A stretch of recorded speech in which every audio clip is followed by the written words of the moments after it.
La question de Eddy. Oui, donc c'était à propos du libre arbitre, savoir qu'est-ce qui était prévu, qu'est-ce qui n'était pas prévu, à savoir, on sait qu'il y a beaucoup de choses sont prévues à Rosh Hashanah, savoir précisément qu'est-ce qui est prévu, est-ce que quand on fait une mitzvah, est-ce qu'elle est prévue ou pas, ou est-ce qu'il fait partie de l'Aïrat Shamayim, parce qu'on sait que c'est la seule chose qui n'est pas prévue, qu'est-ce qu'on appelle l'Aïrat Shamayim, qu'est-ce qu'on appelle de ce qui est prévu, qu'est-ce qu'on appelle ce qui n'est pas prévu. C'est tout ce domaine-là qui est, je pense, assez vaste. Ok. C'est très simple. Une fois qu'on a compris, c'est un peu plus compliqué qu'on n'a pas compris, mais on va essayer d'expliquer ça de façon claire, avec l'aide de Dieu. Bon, alors Chazal on dit, Akol bidei shamayim chus miyirat shamayim. Tout est dans les mains de Dieu, enfin dans les mains du ciel, littéralement, à part la crainte du ciel. Ça veut dire que je suis venu sur terre maintenant pour obtenir par moi-même la plus grande chose qu'il puisse y avoir, c'est la divinité, c'est-à-dire être en communion avec Dieu. On obtient la partie sur terre, et la grande partie, on l'obtient après. C'est quoi après? On obtient tout sur terre directement, mais notre neshama l'obtient. Et nous sommes opaques à notre neshama. On ne sent pas notre neshama. Notre neshama, c'est la partie la plus haute, la plus spirituelle qui est en nous, qui reçoit ce flux de communion avec Dieu. Mais nous, on ne reçoit qu'un ricochet très pâle, suffisant pour que des grands hommes déjà arrivent à avoir Ruach HaKodesh ou faire des miracles, d'accord? Parce que rien que par le petit ricochet qu'ils ont de leur neshama. Lorsque le corps meurt, alors la neshama se dévoile de façon totale, il n'y a plus les écrans que font le corps, et alors la neshama étant divine elle-même, on a une communion totale en fonction de nos actions sur terre. En fonction dans quelle mesure je me suis investi dans Dieu et pas dans le flop, dans le mensonge, comme ça je profiterai de la communion éternelle avec l'absolu. Vu que c'est le but de l'opération, et vu que je dois l'obtenir par moi-même, donc à ce propos-là, et uniquement à ce propos, j'ai un libre arbitre. Ça veut dire que j'ai un libre arbitre que sur ce qui concerne le rapprochement de Dieu ou pas. Ce qui est marqué dans d'autres termes dans la Torah, j'ai mis devant toi la vie et la mort, le bien et le mal, choisis la vie. La vie, c'est la Torah. Ça veut dire, la vie, c'est quoi la vie? Être. Qu'est-ce qui est? Dieu. Dieu, c'est l'être suprême. Son nom, Yud Kei Vav Kei, qui était et sera. Quand je me branche avec Dieu, alors je suis. J'ai raconté souvent ici, le mot mitzvah. Mitzvah vient du mot tzavta. Comme c'est pas un jeu de mots, c'est marqué dans les écrits de Chazal. Tzavta signifie équipe. Tu fais équipe avec Dieu. Tu t'unis avec Dieu. En faisant une mitzvah, tu fais un acte, un impact dans l'éternité. Tu gagnes une lumière éternelle. Tu deviens éternel. Autrement aussi, je vous ai raconté aussi, mitzvah. Les deux dernières lettres, Vav, Hei, sont les deux dernières lettres du nom de Dieu. Yud, Kei, Vav, Kei.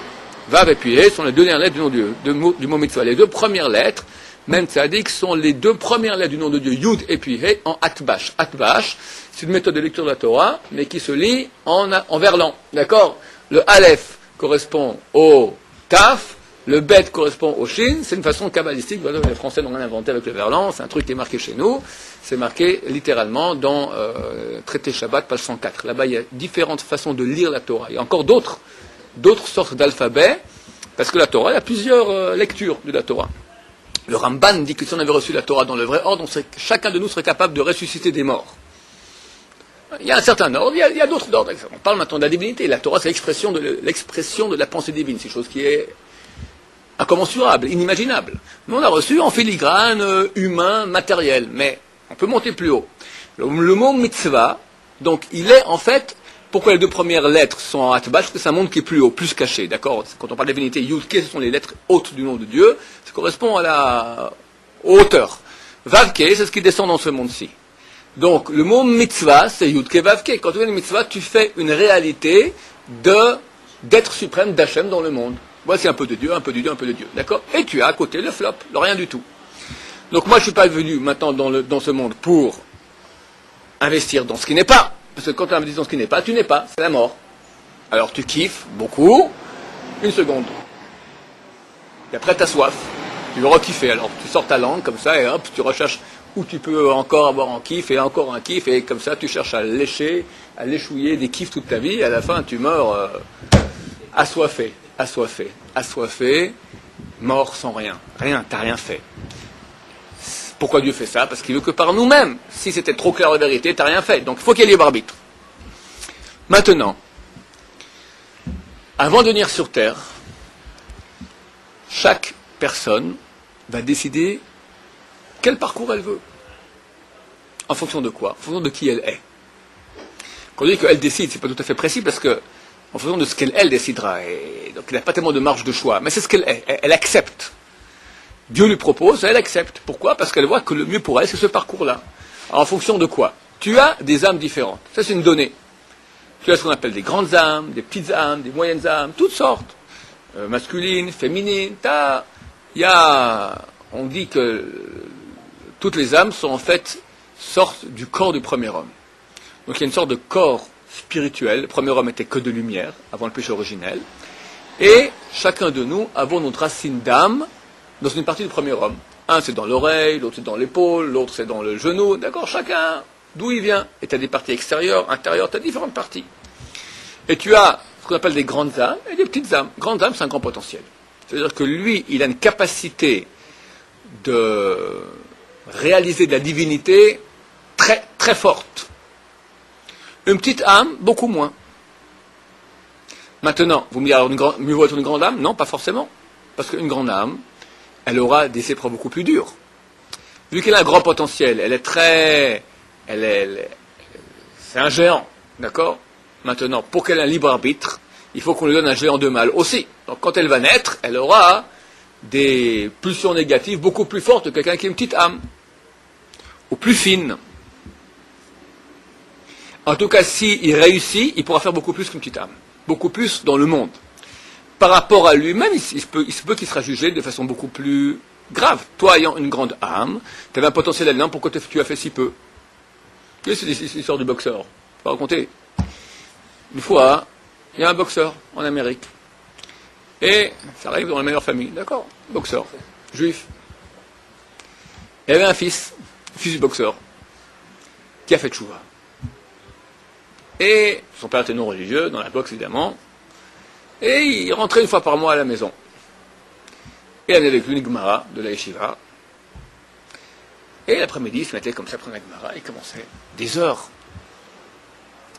Et il dit, ouais, Rachid dit comme ça, et Tosot, Adi Abaye. Son père le voit, ça, une demi-heure, 1h30, 2 heures, 3 heures, 32 livres, même, il ne tourne même pas une page, d'accord, au même endroit pendant. Et il voit qu'il se concentre, et tout cas, il est content, et il prend, il tourne une page, il regarde Marcha, tout ça. Ah, il voit, c'est extraordinaire. Et qu'est-ce que c'est? Papa, mais c'est la Gemara, c'est ça que je vais aller chier toute la journée. Mais dis-moi, mais ça m'intéresse, je vais aussi faire de la Gemara. Eh papa, c'est pas facile la Gemara, c'est même pas des mots, c'est en araméen, ils disent 2 mots, ils en cachent 20, c'est compliqué, tu vois, je suis depuis 3 heures sur un petit bout comme ça. Le père dit, je veux faire de la Gemara. Bon, son père veut faire de la Gemara, il peut pas refuser. Ils ont commencé, ils ont fait une Havruta. Ils faisaient une ligne par Shabbat où ils rentraient. Ils rentraient une fois par mois, donc une ligne par mois. Au bout de 3 ans, ils ont fini une page de Gemara. Le père a dit, on fait un Siyum Masechet. On fait une fête. Quand on finit un traité de Gemara, on fait une grande fête. Il dit, j'ai fini une page, on fait une fête. Mais papa, t'as vu, il faut finir tout le traité. Il y a 150 pages, pas une page. Écoute, j'ai fini une page, la première, on fait une fête. Bon, le fils est allé voir le Rav Moshe Feinstein. À l'époque, c'était le plus grand rabbin de la génération, le plus grand en Amérique, mais un des grands de la génération, un gaon, un génie extraordinaire. Il dit, ouais, pas de problème. Il a fait une page, faites une fête. Et je viendrai. Rav Moshe Feinstein. Bon, le fils a entendu ça. Alors, il organise tout très bien. Le Rav Moshe Feinstein qui vient, quelques élèves d'Aïchiva aussi, et les copains du boxeur.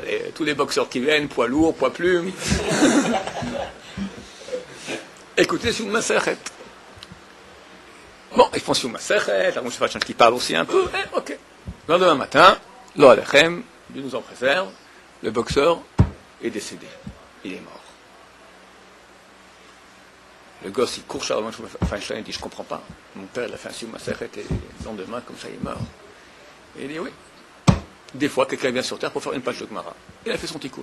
C'était ça qu'il devait faire sur Terre. Et je viens à l'enterrement. Alors, Moshe Feinstein est venu à l'enterrement du boxeur qui a fait son tikkun. Lui, son rôle sur Terre, c'était de faire une page de Gemara. Alors quelqu'un peut dire, ok, alors moi aussi. Et toi, voilà, par exemple, au moment où tu avais 100 000, 150 000 pages de Gemara, tu veux faire. Qu'est-ce que tu me racontes une page? Donc, nous, on ne sait pas qui on est. Il y avait un grand rabbin de la Chassidut qui s'appelait Rabbi Zouché. Il disait toujours, j'ai pas peur quand je vais mourir, qu'on va me juger, pourquoi j'ai pas été comme Moshe Rabbeinu. Mais j'ai très peur qu'on va me juger, pourquoi je n'ai pas été comme Rabbi Zouché. On a un potentiel. On doit le réaliser. Donc c'est très bien d'avoir un grand potentiel. Mais peut-être qu'il sera jugé beaucoup plus, c'est certain, beaucoup plus sévèrement. Donc, on a l'âme qu'on a. Elle peut être grande, petite, moyenne, etc. Les âmes sont différentes, de même que les visages sont différents. Il y a 600 000 racines d'âme. Oui. C'est-à-dire une fois qu'on finit notre tikkun, à n'importe quel âge, c'est... Absolument, absolument. Une fois qu'on a fini, on part. On ne pas trop à étudier. Il y en a. Tu verras que très souvent, les gens les meilleurs, c'est ceux qui partent tôt. Pourquoi? Parce qu'ils ont déjà fait leur tikkun presque complètement. 98%. Ils devaient faire 150 000 pages de Gemara, ils ont fait 149 000. Bon. Ah voilà, là-bas. Et bravo, très bien, mais il te manque 1000 pages. 1000 pages. Bon, moi je suis bien, je reste ici. Et il reste en là-bas, et il monte de monde en monde. Puis un beau jour, il arrive à des mondes très très hauts. Puis là, il voit que pour arriver à profiter de la lumière de Dieu à ces niveaux-là, il faut plus, il faut un plus haut niveau. Il manque les 1000 pages. Et ok, moi je reviens sur Terre. Il revient sur Terre. C'est une grande âme. Il est né, il est tzaddik, il va à l'Yeshiva, à 14 ans déjà, il a fait déjà 2-3 masertot, tout ça. À 18 ans, il fait sa millième page. Il meurt. Alors, pour ceux qui sont restés, c'est terrible. Un enfant de 18 ans, tzaddik, bien, aucun péché. Mais voyons, intelligent, lui était là-haut près de Dieu. Qu'est-ce que tu l'embêtes de venir maintenant encore 120 ans sur Terre, dans ce Gehennom, cet enfer que nous vivons tous les jours? Qui peut dire il est bien sur Terre? Qui peut dire? Surtout que, pour revenir, alors, tu peux de nouveau tomber. Ici, c'est la mer. Ça peut être dans les Midrashim, la terre, d'accord? Notre terre est comparée à la mer. Et alors là, là-bas est comparée à la terre ferme. Terre ferme, c'est clair. Si c'est la mer, ça, tu peux aller passer. Un beau un coup de vent, tu pars par là. On ne sait pas des fois pourquoi on revient et on revient des fois réparer une petite chose et on la répare, mais on a gâché 1000 autres. Tous les coups sont permis. Donc c'est dangereux de rester ici. Donc quelqu'un maintenant qui a fini son job, qui reparte. C'est vrai que pour les gens qui sont restés, c'est très triste. On ne souhaite à personne ces choses-là. Mais ça aussi, ça rentre dans les calculs de Dieu que cet homme-là doit vivre 18 ans et les parents devaient avoir un enfant qui meurt à 18 ans pour les raisons X, Y, Z que nous ne savons pas. D'accord? Mais si tu demandes à quelqu'un qu'est-ce qu'il faut faire à rester dans ce monde-ci ou être proche de Dieu là-haut, 10 milliards de fois plus être là-haut, c'est certain. Donc l'âme, avant de venir sur Terre, va décider quel parcours du combattant elle veut. Si c'est un commando, c'est une grande âme, elle veut des épreuves. C'est quoi? Être né dans une famille loin de la Torah, avoir de l'argent, être beau gosse, toutes les filles lui courent derrière, il a réussi bien dans les études, et on lui enseigne maintenant à être un bon non-croyant à Dieu. Voilà. Et il dit, moi je veux ça. Et dans ces conditions-là, j'arriverai aussi à faire mon tikkun. Et puis t'as l'autre. T'as une petite âme. Bon, il y a des familles religieuses, normales, pas d'Yetzirara, pas trop gros. Tu iras bien. C'est pas forcément, c'est le contraire des fois. Un exemple tout à fait aléatoire, d'accord? T'as des fois le contraire. T'as une grande âme dans le monde religieux et une petite âme dans le monde non religieux. Mais en deux mots, la grande âme, elle aura toujours un potentiel plus grand, donc des épreuves plus grandes. Parce qu'elle doit réaliser ce potentiel. L'âme, c'est un potentiel de réaliser. Pourquoi nous avons tous envie de faire des choses? Tu ne peux pas rester à rien faire. Tu es obligé d'être en mouvement. Pourquoi? Tu as une âme qui te pousse. Fais! Tu es venu pour faire. Tu veux te réaliser. Alors, c'est pas réaliser dans rien. L'échouer, comme je l'ai dit auparavant. Les profits de ce monde qui amènent à rien. Ou te réaliser dans la réalité. Alors l'âme va choisir maintenant sa vie. Alors qu'est-ce qu'elle voit? Elle voit un chemin? Non. Elle voit, c'est comme une arborescence. Comme la carte d'une ville. Carte d'une ville, Tu as combien de rues dans une ville? Combien de chemins possibles dans une ville? Presque infini. Des milliards de milliards. Dans toutes les villes, tu as une voie d'accès. Et tu arrives à une intersection. La voie d'accès, c'est quand tu vas naître. Au début, quand tu nais, tu n'as pas de choix. Il y a un décor, désertique, ou montagneux, ou forestier. Bon, c'est pas toi qui as décidé maintenant. Le décor, tes parents, la santé, ton poids, tes facultés intellectuelles, t'es né. Et tu arrives un beau jour à un choix. Premier choix de ta vie. Premier choix, je dis, les seuls choix que nous avons, c'est Torah. Alors, je prends souvent l'exemple suivant. Il a 3 ans, le gosse. Sa mère a fait un gâteau au chocolat. Elle lui dit, je pars maintenant, Moshe, mais tu ne touches pas au gâteau au chocolat. C'est pour les inviter ce soir.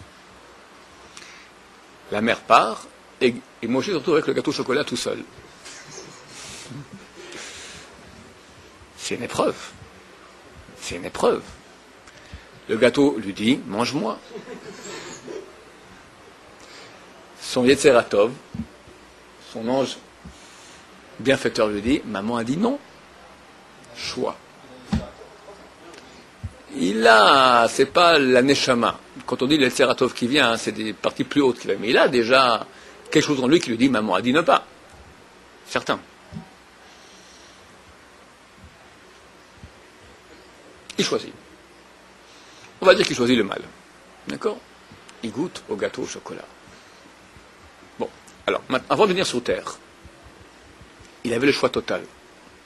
Il est vrai que Dieu sait à l'avance qu'est-ce qu'on va faire, etc. Mais comme j'ai toujours expliqué, je l'explique rapidement, le fait de savoir l'avance n'intervient en rien dans ton choix. Tu choisis. Tu es libre et tu es le seul qui choisit ce que tu vas faire, complètement. Simplement, Dieu à l'avance sait ce que tu vas faire, c'est tout. Il sait, comme une voyante qui peut savoir à l'avance ce que tu vas faire. Mais c'est pas parce qu'elle voit que tu décides. Tu décides et elle voit à l'avance. Il n'a fait que de voir ce que tu vas faire. Et c'est parce qu'il voit que c'est fixé à l'avance, c'est pas fixé. Il voit ce que toi tu as choisi, c'est toi qui fixes. Bon, je fais un sujet là-dessus. Mais si il voit qu'on va moins bien finir qu'on a commencé, pourquoi nous mettre sur Terre alors? Ouais, c'est une très bonne question. Alors quand on pose cette question, on répond à la réponse qui est plus haute. C'est-à-dire que pourquoi il voit? Parce que Dieu est au-dessus du temps. Étant au-dessus du temps, il n'y a pas de déroulement. Il n'y a pas il voit à l'avance. Quand je suis ici, je vois là-bas. C'est que le passé, le futur et le présent font un. Sont au même endroit. Clac. Donc on va dire, s'il voit que je vais, alors pourquoi maintenant il fait? Parce que tout au même endroit. Évidemment, ça nous dépasse. Parce que nous sommes dans le temps. On ne peut pas imaginer que c'est être hors du temps. Mais techniquement, si tu veux au moins rationnellement, et on peut comprendre que Dieu est au-dessus du temps, donc il n'y a pas de temps. Donc s'il n'y a pas de temps, passant, présent, futur, passé, présent, futur sont sur la même ligne. Il n'y a pas de déroulement. Étant sur la même ligne, donc la question est désuète. C'est dur, hein? C'est incompréhensible. Mais rationnellement, le raisonnement tient la route.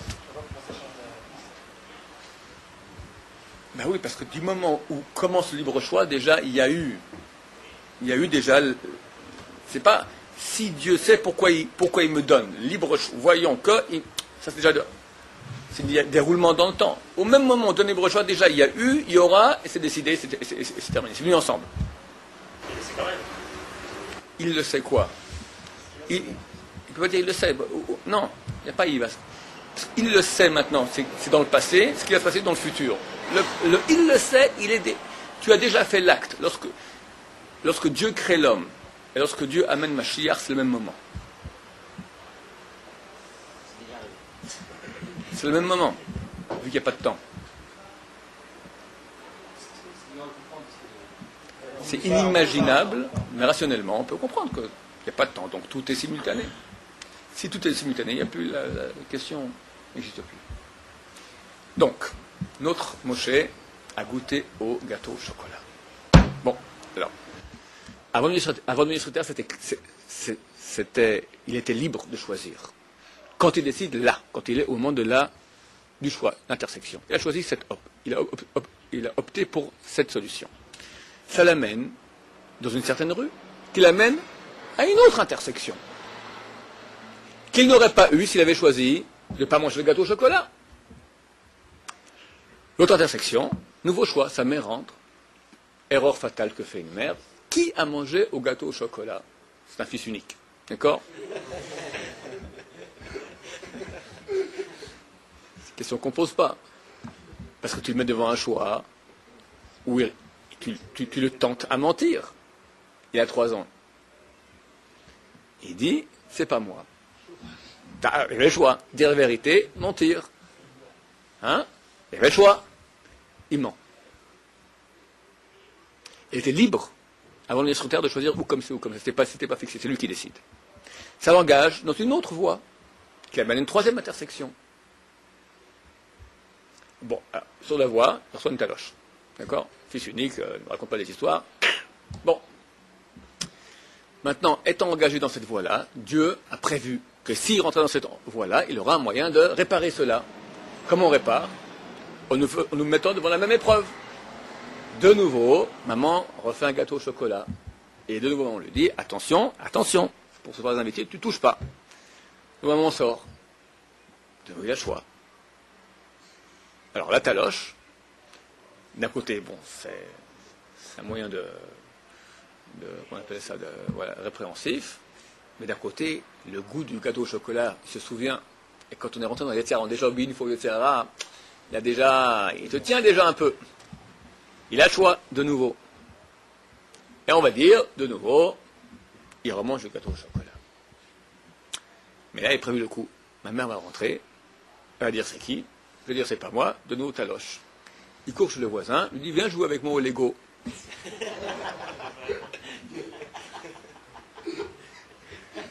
Maman rentre à la maison et elle voit le gâteau qui était entamé. Oh, qui a goûté au gâteau au chocolat? De nouveau l'erreur classique. Là, de nouveau, le gosse, il a le choix. Ou dire la vérité, ou pas seulement mentir, mais maintenant vendre son prochain. Lui dit.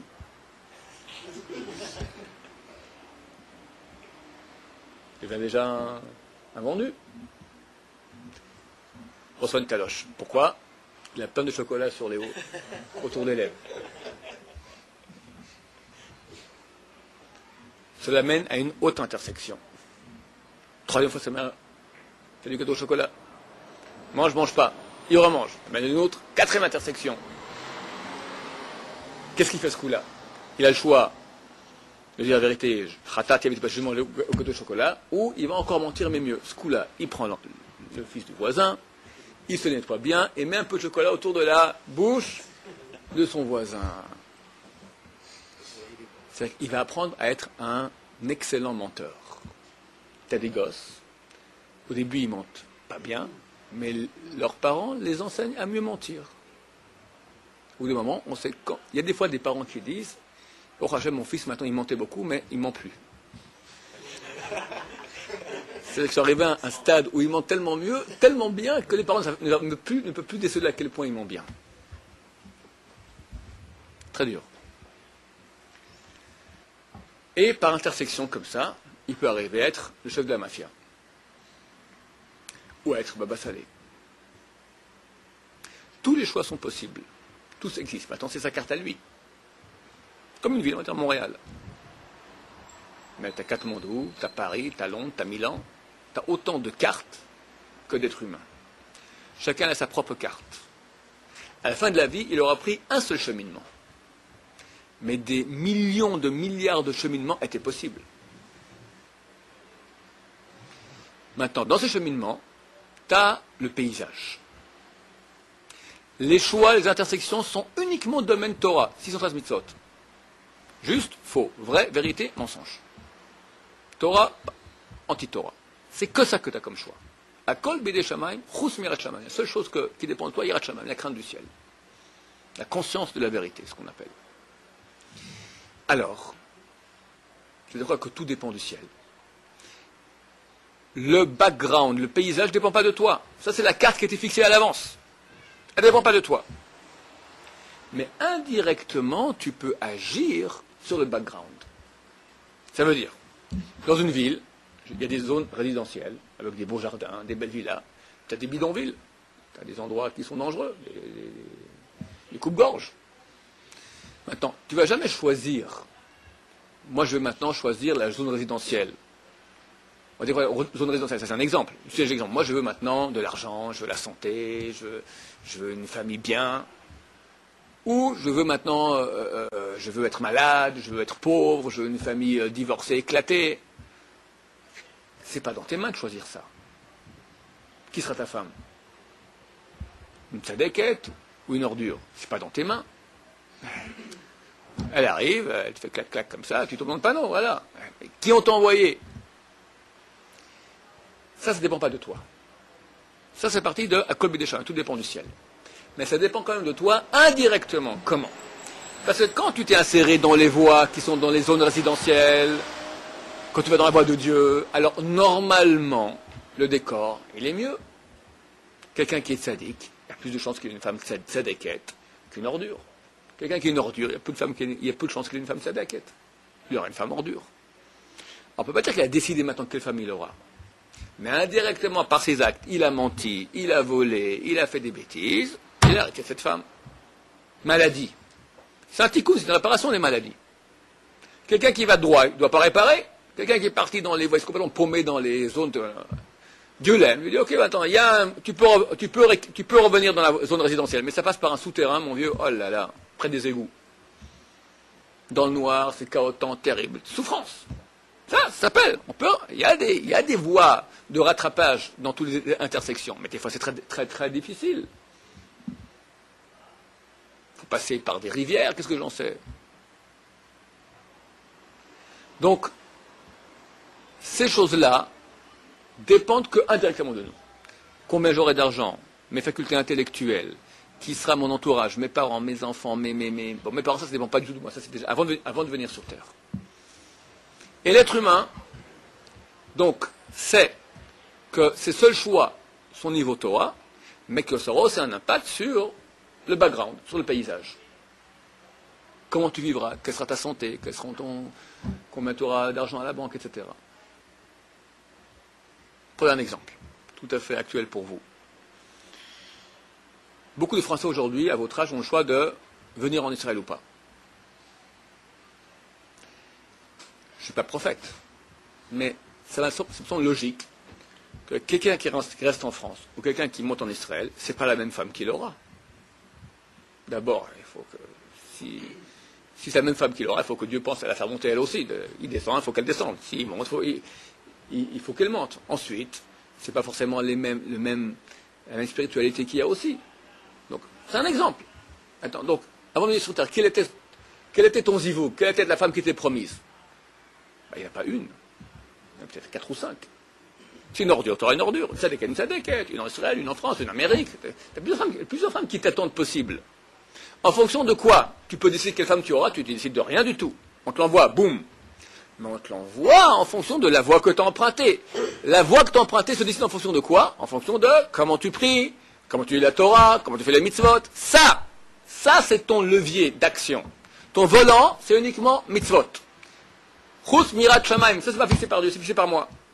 Mirat shamaim, la conscience de la vérité. En fonction de ma conscience de vérité, j'influe sur qui sera ma femme, comment seront mes enfants, etc. Avant de venir sur Terre.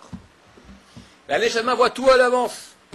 Elle voit la carte, elle voit les bidonvilles, elle voit les femmes ordures, elle voit les femmes tzadékette, elle voit tout, les sales coups, les maladies, tout. Une seule chose, elle ne voit pas. Est-ce qu'elle va réussir ou rater? Ça, elle ne sait pas. Et Dieu lui dit, es-tu d'accord pour ce parcours du combattant? L'âme voit que son meilleur moyen de se réaliser, c'est ça, c'est cette carte-là. Pas la carte du voisin. Elle, c'est ça qu'il lui faut. Des parents comme ça, une santé comme ça, une pauvreté ou richesse comme ça, tout. Personne ne se plaint de moi pour que j'ai eu des parents comme ci, j'avais un frère comme ça, j'avais un entourage comme ça. C'est toi qui as décidé, mon vieux, avant de venir sur Terre. C'est toi qui voulais. Mais j'aurais jamais voulu un truc pareil. Ben, évidemment. Parce on ne cherche pas la difficulté, mais l'âme, au niveau idéal, bien sûr, parce qu'elle veut vaincre la difficulté pour être. Quand on a la difficulté, personne ne la veut. Et à personne n'enverra une difficulté, un problème, une épreuve qu'il ne peut pas soulever, qu'il ne peut pas réussir. Impossible. L'âme dit oui, je veux ça. Alors Dieu lui dit, lève-toi et jure. Jure. En connaissance de cause. Tu vois maintenant toute ta carte, toutes les intersections, tous les choix que tu auras. Jure que tu seras tzaddik et paracha. Et l'âme se lève, elle jure, je serai tzaddik, je ferai que les bons choix. Et chac, elle est envoyée sur terre, elle se met à pleurer, la pauvre. Elle vient de naître, dans un monde qu'elle ne comprend pas qu'est-ce qui se passe ici. Elle a oublié ce qu'elle a juré. Elle le sait, quelque part. Il y a un petit, le sens de ta vie. Conscience. Où es-tu? Vers quoi vas-tu? Quel est ton but? Ne va pas dans le flop. Le flop, il est bien fait.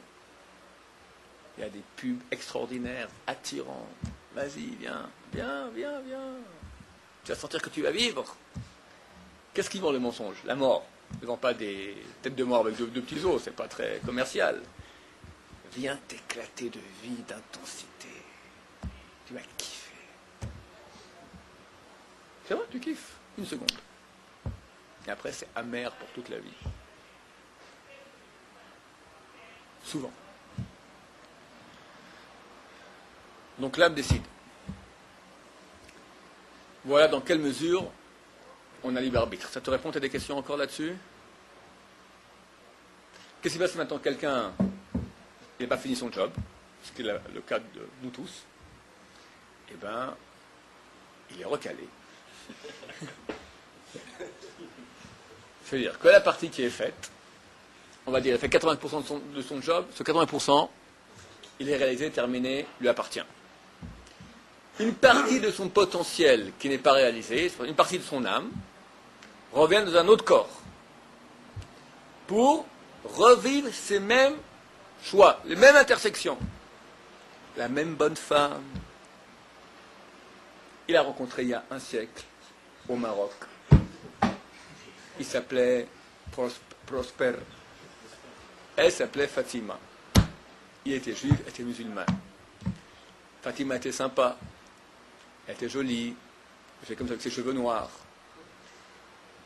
Et ce Hmar de Prosper, il est tombé dans le panneau avec Fatima. Ah, il revient. Attends, il s'appelle John.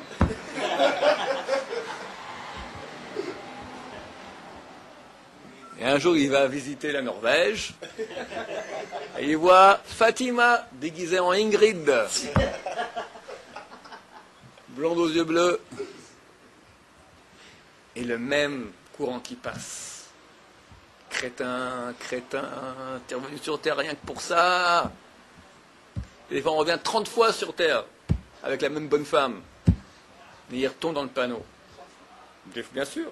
À la fin, quand Dieu a pitié, alors il lui fait une chimiothérapie. S'il n'arrive pas par lui-même. On lui fait faire une souffrance terrible. C'est quoi la souffrance? C'est l'effort que tu aurais dû faire, on te le fait faire, malgré toi.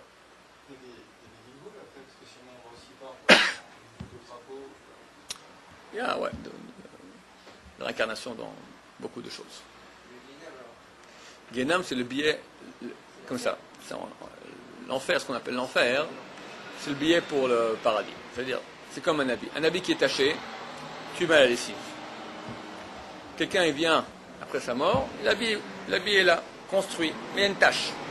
La lessive. L'enfer. Qu'est-ce que c'est? J'ignore. D'accord? Mais bon.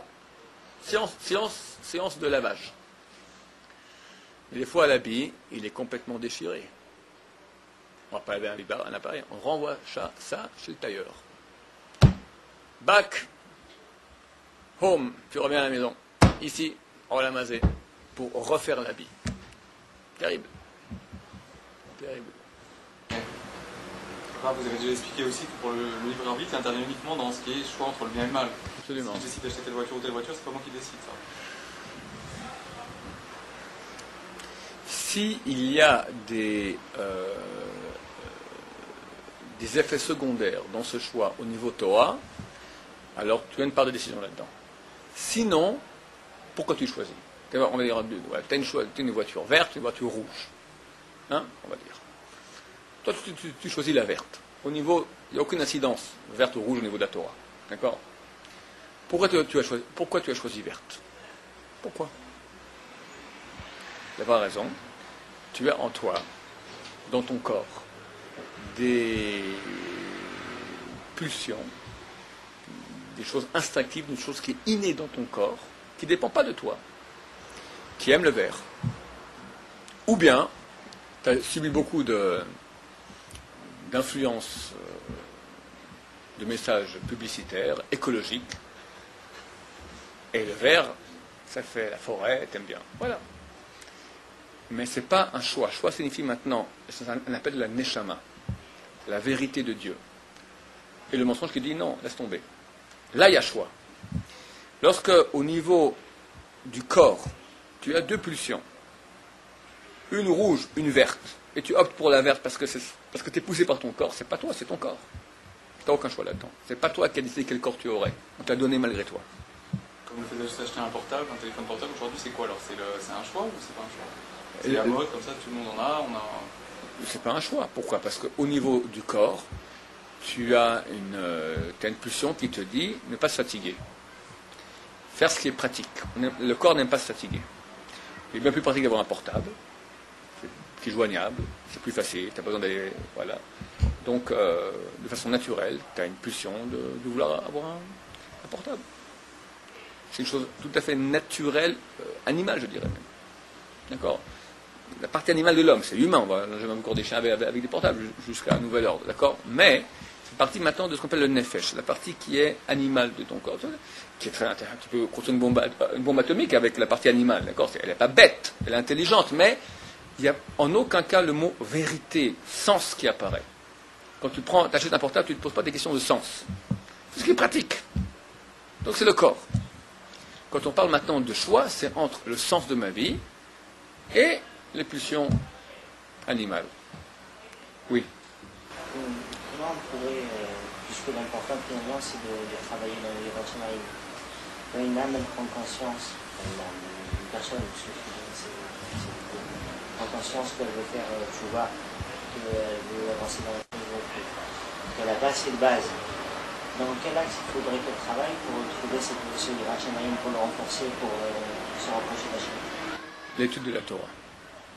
L'étude de la Torah, parce que, de façon magique, l'étude de la Torah, c'est ce qui te branche le plus à la vérité absolue de Dieu. C'est une puissance de réveil énorme.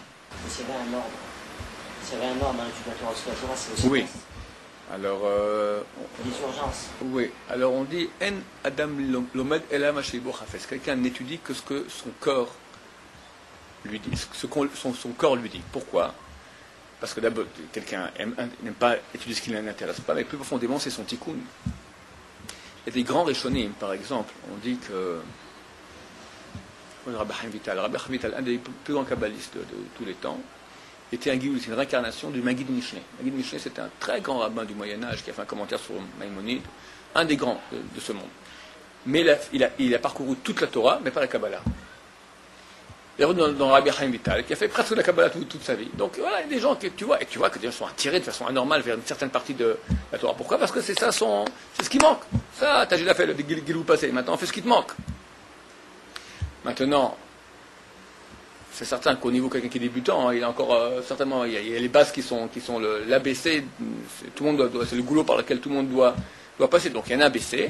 On ne peut pas faire matraquer quelqu'un directement avec la Gemara, des choses pareilles. Donc il faut faire des choses qui parlent plus du sens au début. Le pourquoi de la vie, le comment, le sens des choses, le sens du Shabbat, le sens de la cacheroute, le sens de la prière, le contact avec Dieu. Après commencer lentement, des Mishnayot, le Chumash, Rashi, des choses comme ça.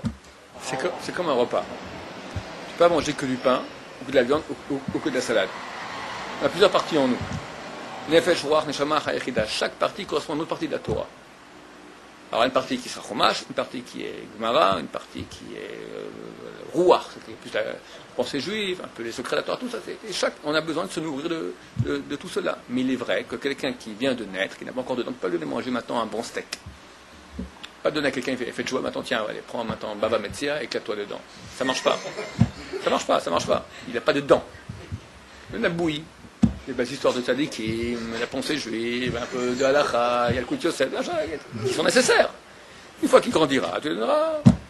Tu as une question, Shai? Oui, quelqu'un qui jusqu'à 120 ans. Oui. Ça veut dire qu'il n'a pas fini son tikkun.